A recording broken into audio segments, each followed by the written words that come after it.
बेटा अब हम पढ़ते हैं stereochemistry of SN1 and SN2 mechanism. तो ये पढ़ते हैं कि SN1 mechanism proceed through racemisation. It proceeds through racemization. Means here we get racemic mixture. Most of partial racemic mixture मिलता है, pure racemic mixture तो नहीं मिलता। And SN2 proceeds through inversion of configuration. बेटे racemization क्या होता है? Inversion of configuration से क्या समझते हो? ये सारा पढ़ने के लिए अपने को पता होना चाहिए, पर ऑप्टिकल एक्टिविटी के बारे में तो थोड़ा जस्ट हमने पढ़ा तो पीछे +1 भी है, पर अभी बार फिर रिवाइज करते हैं। ऑप्टिकली एक्टिव कंपाउंड की बेटा मेन कैरेक्टरिस्टिक क्या है? That compound will be optically active if it is completely asymmetric. इसके साथ जो 4 ग्रुप लगे हुए हैं, these 4 group must be different, ये चारों अलग अलग होने चाहिए।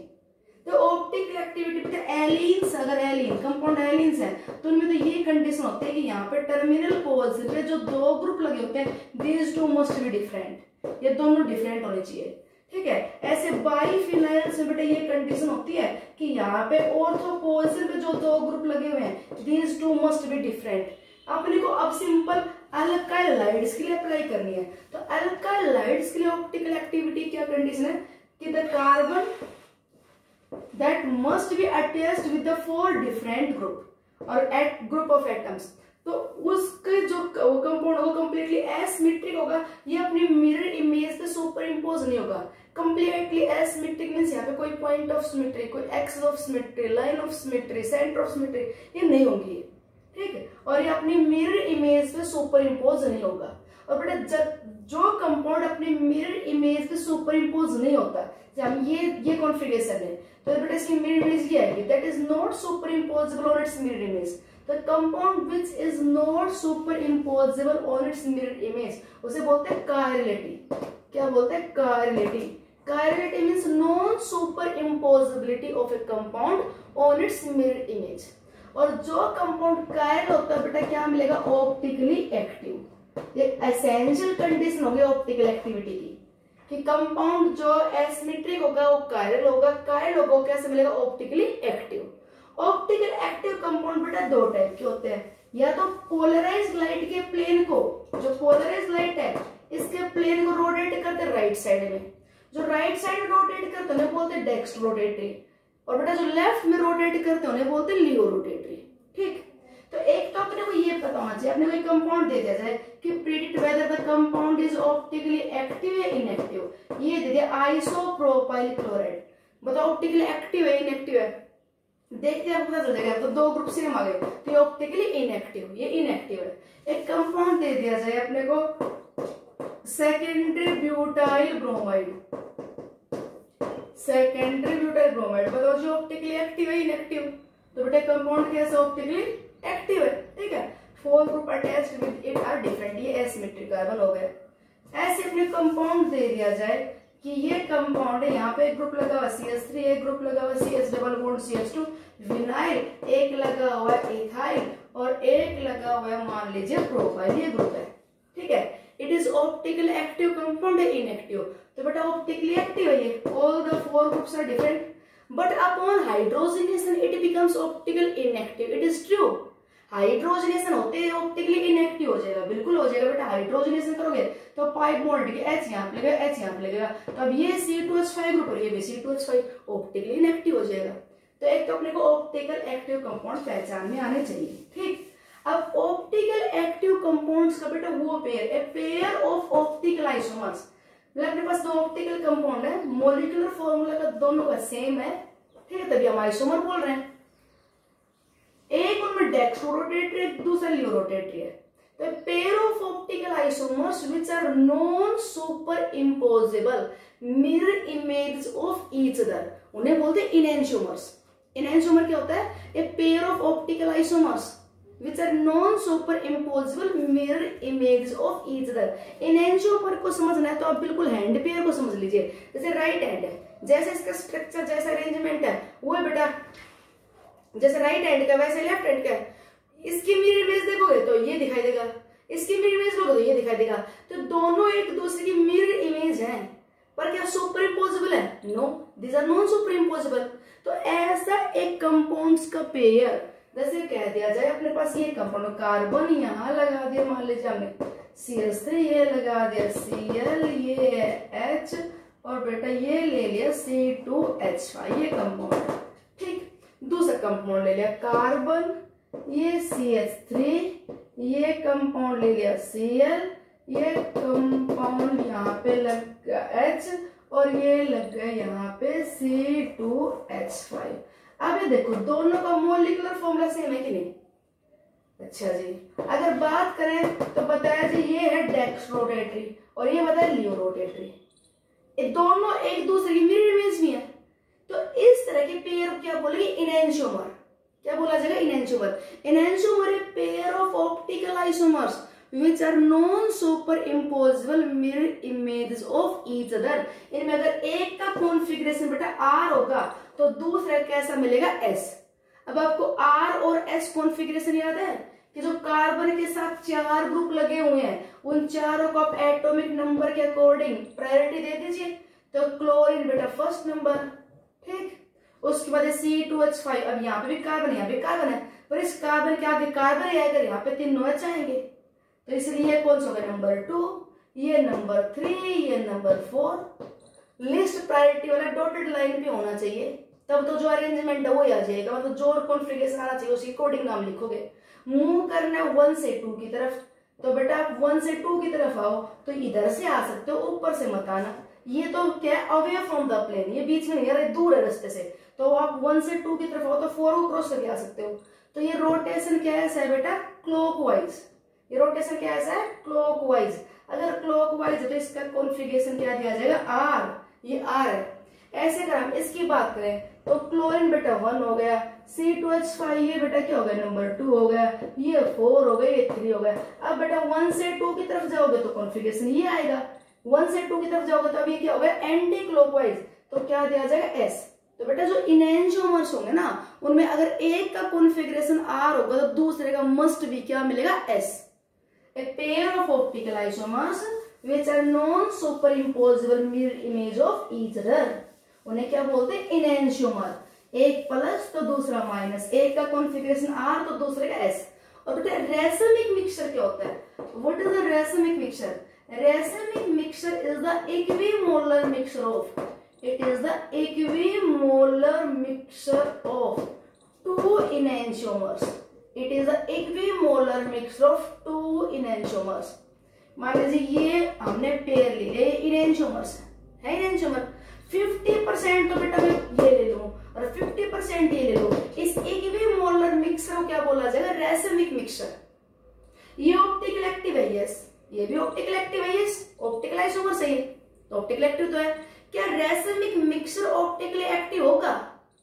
तो बेटा रेसमिक मिक्सचर ऑप्टिकली इनएक्टिव मिलेगा कि रेसमिक मिक्सचर में क्या equimolar mixture of this two, अगर 1 मोल ही है तो 1 मोल ही है। अब बेटा enantiomer rotate the plane of polarised light at equal extent in opposite direction and at equal magnitude. अगर ये राइट में 60 पे लेके जाएगा तो बेटा ये लेफ्ट में 60 पे लेके आएगा। ये 1 मोल है, 1 मोल है, ये 60 पे लेके जाएगा राइट में, ये लेफ्ट में 60 पे, तो overall rotation cancel.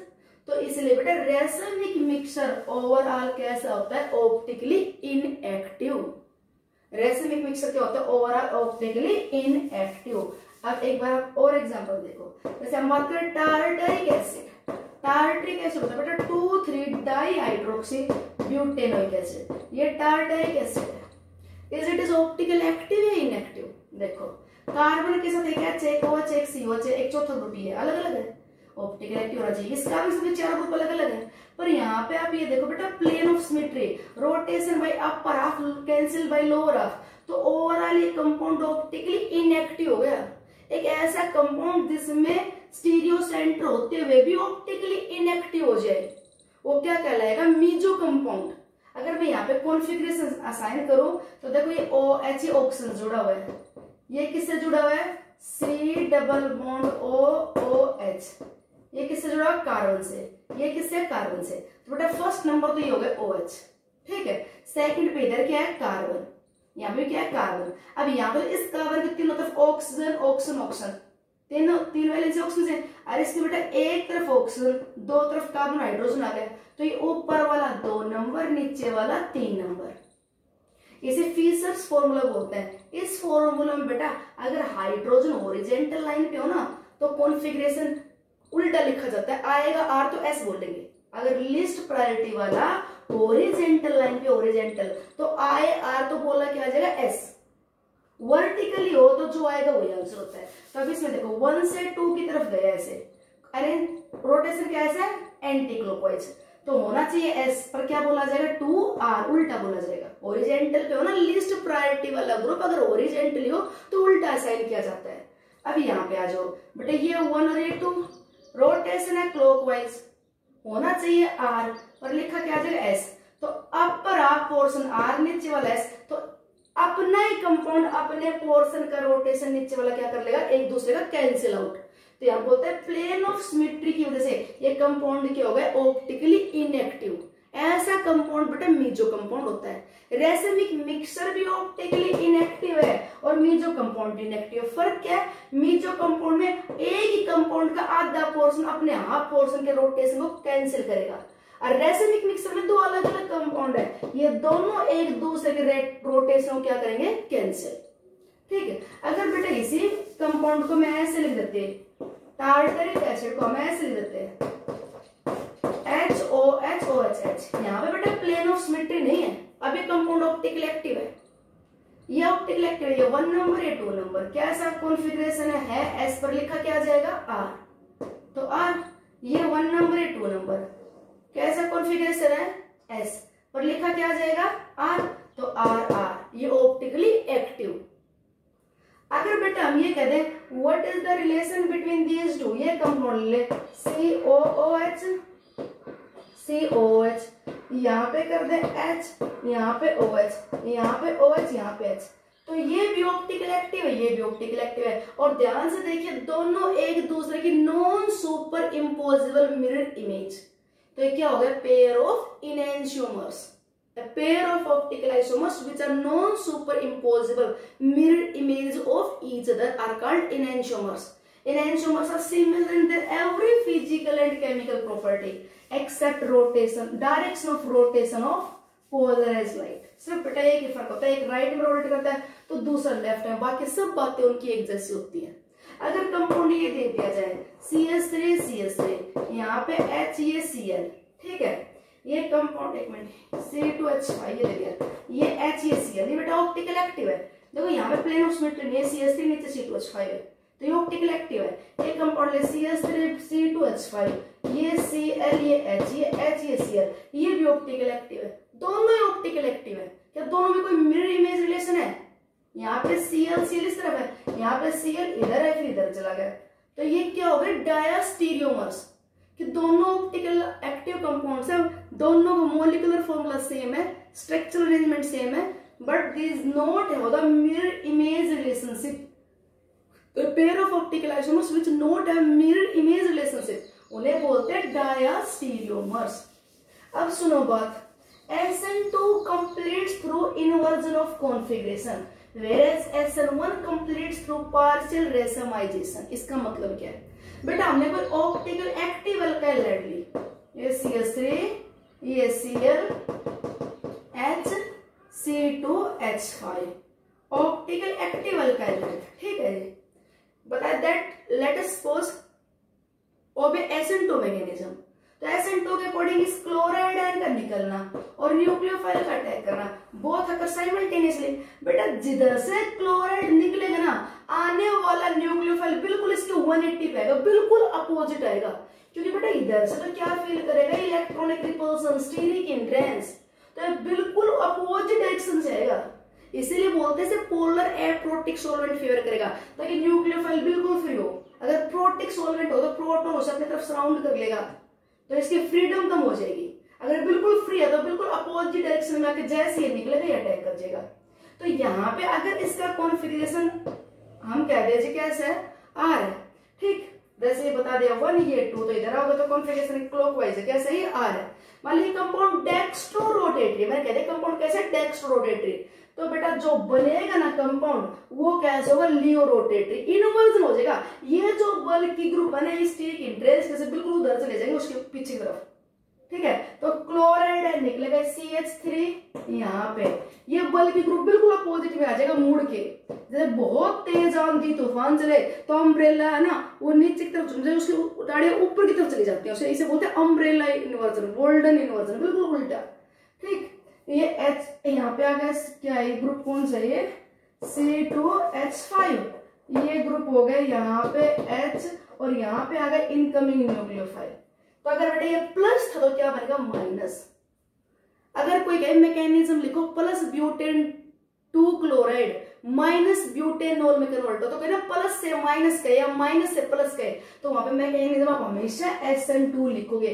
SN2 completes via inversion of configuration, ये हमेशा ध्यान रखना। जैसे अब ये दे दिया जाए CH3 C2H5 HCl और यहाँ पे DMSO di methyl sulphoxide polar है प्रोटिक सॉल्वेंट, और यहाँ पे लिख दिया बेटा NaOH कंप्लीट द रिएक्शन। बेटा रिएक्शन कंप्लीट करो ना, तो ये CH3 ठीक है, C2H5 भी ठीक है, न्यूक्लियोफिलिक सब्स्टिट्यूशन होगी, Cl हटेगा और OH आएगा। बेटा ये OH आप इस तरफ लगा दो, inversion of configuration, totally inversion, ये ध्यान रखना पड़ेगा आपको। SN2 में क्या होता है इन्वर्जन। अगर ये दे दिया जाए कि अपने पास साइक्लोहेक्सेन है कंपाउंड, ये दे दिया मैंने साइक्लोहेक्सेन है, और इस साइक्लोहेक्सेन में यहाँ पे अरेंजमेंट है, Cl यहाँ लगा हुआ है, इसमें अगर NaOH डालोगे तो जो साइक्लोहेक्सेन बनेगा, इस साइक्लोहेक्सेन बेटा यहाँ पे इसे बोलते हैं एक्सियल पोजीशन, और आने वाला यहाँ पे लगेगा OH इक्विटोरियल। अगर एक्सियल हो तो क्या हो जाएगा इक्विटोरियल, बिल्कुल उल्टा हो जाएगा।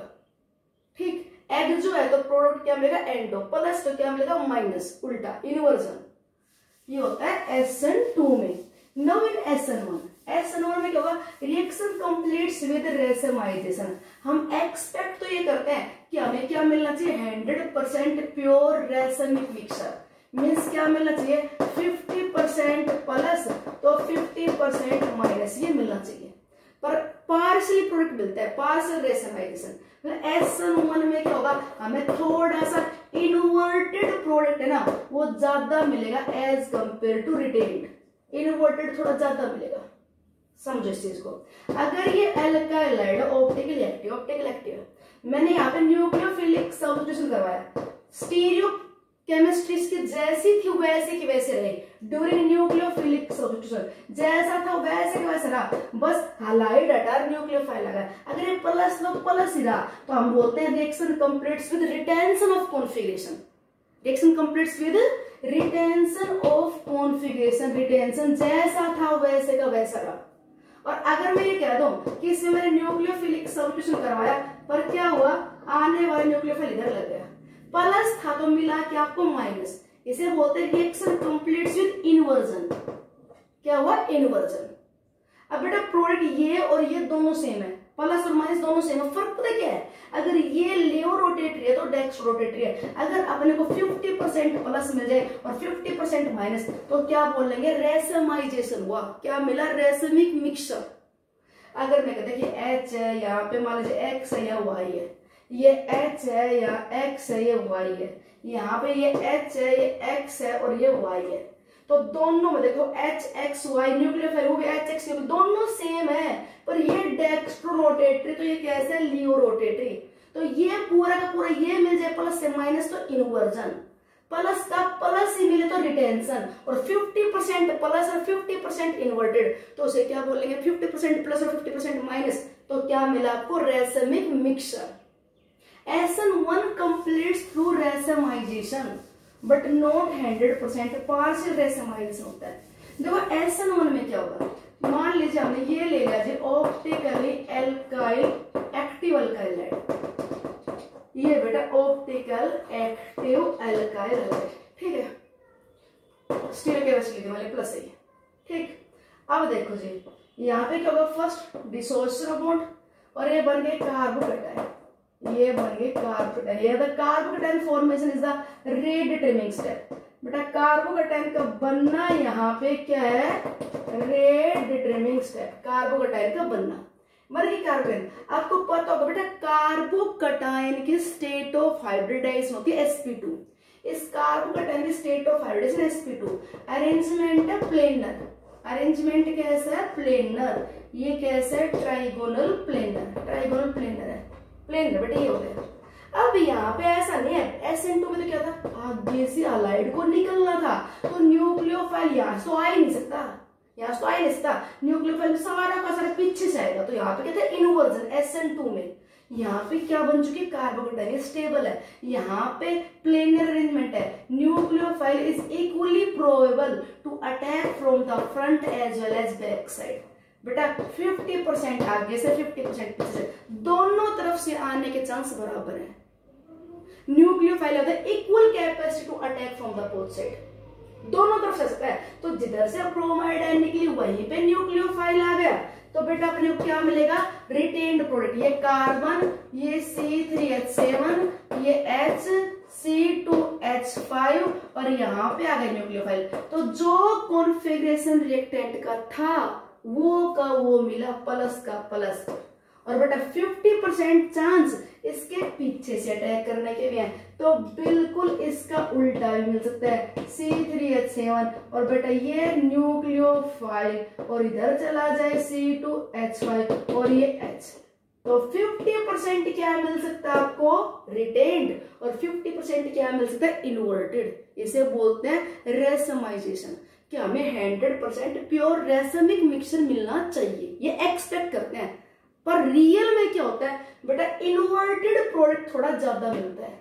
क्योंकि देखो ये RH में हाइलाइट निकलने लग रही है, बेटा न्यूक्लियोफाइल ना इस टाइम मैक्सिमम पीछे की तरफ जा चुका होता है, आगे तो स्टीरिक इंडेक्स फील करता रहता है, तो जब तक ये कार्बोकेटाइन बनती है ना न्यूक्लियोफाइल की अमाउंट थोड़ी सी पीछे की तरफ ज्यादा होती है, लगभग यहाँ हो गई 60%, तो आगे की तरफ 40%, तो बैक साइड अटैक ज्यादा होता है, क्योंकि क्लोराइड आयन निकलने से पहले हाइलाइड आयन जो भी उसके निकलने से पहले न्यूक्लियोफाइल फ्रंट साइड से तो आ ही नहीं सकता, तो पीछे की तरफ अपोजिट डायरेक्शन में इसकी अमाउंट बढ़ जाती है, इसे बोलते हैं टाइट आयन पेयर मैकेनिज्म। क्या देखो ये जो कार्बोकेटाइन जो बनने वाली है ना, ये जो कार्बोकेटाइन बन रही है, इस कार्बोकेटाइन में बेटा क्या बता दिया यहाँ पे ये HC2H5, अगर ये कार्बोकेटाइन बहुत ज्यादा स्टेबल है, ये बहुत ज्यादा स्टेबल है, तब तो बेटा ये आसानी से बनेगी, एग्जिस्ट करेगी, तब तो आगे पीछे अटैक करने के चांस लगभग बराबर होंगे, मतलब जितनी कार्बोकेटाइन की स्टेबिलिटी ज्यादा होगी ना उतना ही अपने को रेसमिक मिक्सचर के 50-50% मिलने के चांस ज्यादा होंगे। अगर ये कार्बोकेटाइन थोड़ी कम स्टेबल है तो बेटा हाइलाइड आयन से मतलब टाइट आयन पेयर मैकेनिज्म, ये इसके साथ रहना चाहेगा, कार्बोकेटाइन की अगर स्टेबिलिटी कम है तो इसके साथ रहना चाहेगा, तो इसके साथ रहना चाहेगा, तो इसके डिपार्चर होने तक, इसके निकलने तक न्यूक्लियोफाइल की पीछे की तरफ कंसंट्रेशन ज्यादा बढ़ जाती है, तो न्यूक्लियोफाइल पीछे से अटैक ज्यादा करता है फ्रंट की वजह, और अगर ये कार्बोकेटाइन बहुत स्टेबल है तो इसको फ्री कर देगा बिल्कुल और एडजस्ट कर देगा, और अगर ये कार्बोकेटाइन फ्री है ना तो अब ये प्लेनर है, अब तो 50% आगे से 50% पीछे से, जैसे अगर कार्बोकेटाइन ये बेटा यहाँ पे C6H5 है, यहाँ पे C6H5 है, यहाँ पे C6H5 है, positive charge disperse over the 3 benzene, carbocation is very stable, तो इस केस में इन्वर्टेड प्रोडक्ट और रिटेन्ड लगभग बराबर से बनते हैं, ये बोलते हैं यहाँ तो अपने को 98% आसपास रेसिमिक मिक्सर मिल जाता है, मतलब लगभग बैक साइड का अगर 52 तो फ्रंट का 48, अदरवाइज ना बैक साइड से थोड़ा अटैक ज्यादा मिलेगा, कार्बोकेटाइन अगर स्टेबिलिटी कम है तो बेटा इसे बोलते हैं दोनों एक दूसरे से रहना चाहेंगे, न्यूक्लियोफाइल इधर से कम बैक साइड से ज्यादा अटैक कर जाता है। ठीक, ये था बेटा SN1 के बारे में कि पहले हाइलाइड आयन निकल गई, और लास्ट में 1 मिनट में सुन लो, हाइलाइड आयन निकल गई, कार्बोकेटाइन बन गई, इस कार्बोकेटाइन पे दोनों तरफ से अटैक होने के चांस बराबर है, तो प्रोडक्ट 50% रिटेन्ड और 50% इन्वर्टेड, ऐसा बनना चाहिए SN1 में। 100% हमें क्या मिलना चाहिए रेसिमिक मिक्सचर, पर रियलिटी में थोड़ा सा इन्वर्टेड प्रोडक्ट ज्यादा मिलता है SN1 में। SN2 में क्या होता है, इसका निकलना और न्यूक्लियोफाइल का अटैक करना एक साथ होता है, तो 100% पीछे से हमें सारा न्यूक्लियोफाइल अटैक करता हुआ दिखाई देगा, यहाँ पे ये पूरा निकलेगा और हमें एक ही प्रोडक्ट मिलेगा। अगर ये प्लस है ना तो प्रोडक्ट बेटा क्या मिलेगा, अगर ये प्लस है तो प्रोडक्ट बेटा जी क्या मिलेगा माइनस, ऐसे बोलते हैं इनैंशियोमर्स नहीं मिलेंगे यहाँ पे, अपने को क्या मिलेगा, pure product, inversion of configuration SN2 में। Okay, thanks.